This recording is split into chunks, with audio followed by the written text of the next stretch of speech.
Well, we've just had an entertaining day two here at Adelaide. Adam Gilchrist and Bret Lee alongside me, and we're going to try and unpack what we saw today. There was plenty of action, that is for sure.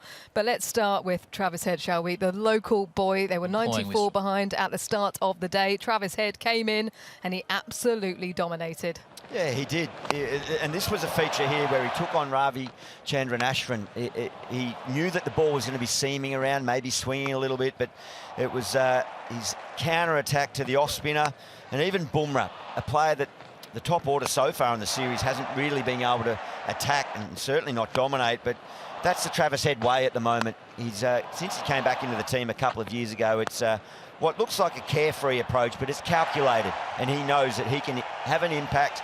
And then the celebrations for the 100, acknowledging the birth, the recent arrival of young Harrison there with his wife, Jess. So the locals loved it. Yeah, and look, 140 for 141 balls, so he gets a better clip.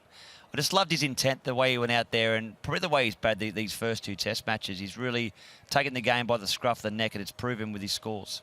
Yeah, and he really took on Ashwin Ravichandran as well. He spoke to us at the end of play saying that that was really important for him and the team. And the fact that he scored so quickly, it just meant that the bowlers had a little bit more time at the end of play. But he did not enjoy this moment. No, I don't think he did. Not by the look of that little response there. But, I mean, Mohammad Siraj, he's a feisty character. He led with great effect with the aggression, and he was just frustrated more than anything. I think if he was to look back at that, to be giving a send-off to a guy that's really turned the test match, that's just a little word there from the umpires. I'm not sure there's too much more in it. Being a fast bowler, it's frustrating time. Guilty, been there, done that. Yeah, look, there's nothing untoward there. I think the umpires will have that call to say, mate, just chill out a little bit. You know, the guy got 140, cops a spray. It wasn't that too bad. Australia then, they get the pink ball back in their hands, and it's Mitch Starc and Pat Cummins. Pat Cummins was exceptional. 5 wickets to fall from India. They were blown away at the top. Talk us through it, Binger. Yeah, well, they bowled beautifully, and you saw the way that Pat Cummins and Mitchell Starc, before the play started in the second innings, they came out, they warmed up, ready to go from ball one, set the tone. Scotty Boland, I mean, this guy's a genius, just hits a perfect line length, a human metronome, backed up by some good bowling, good fielding, and the prize scalp, the big wicket of Virat Kohli, knocked him over. He can't believe it. This one here is an absolute cracker. The noise, the sound, the swing, the pace. Had it all, Mitchell Starc tonight. And then the Indian captain had to come in for a tough little spell, and Cummins, in his first over, back to the bowling crease. He got one up on his counterpart, and that was just India in turmoil there. Of course, Rishabh Pant was still there, Nitish Kumar ready, but the damage that's been inflicted already by the Australians. It wouldn't be India, though, without a counter-punch, and it was Rishabh Pant who came to the fore when it, when it came to that, and it really was a thriller-minute cricket. Well, that's very first ball. He's come in.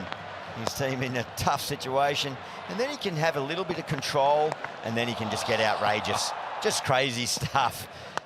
Considering the situation that they're in, but that's what he does. He just likes to play a patience game and then counter-attack with the most extraordinary repertoire of strokes. But that's why he's the most watchable cricketer in world cricket at the minute. Yeah, he makes it hard for the bowler sometimes too, because you bowl the perfect line, the perfect length, he plays shots which are so unorthodox, makes it tough for them. India trailing by 29 runs, 5 wickets to get for Australia. Can India get themselves back into this? No, it'll be 1-all going to Brisbane. Next question. Gilly? Well, it's this partnership. They're going to come back in natural daylight. I think it's weather's set fine.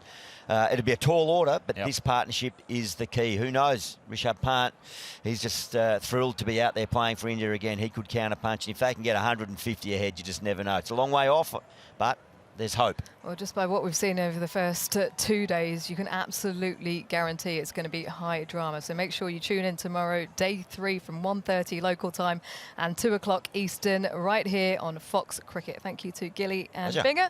We'll see you then.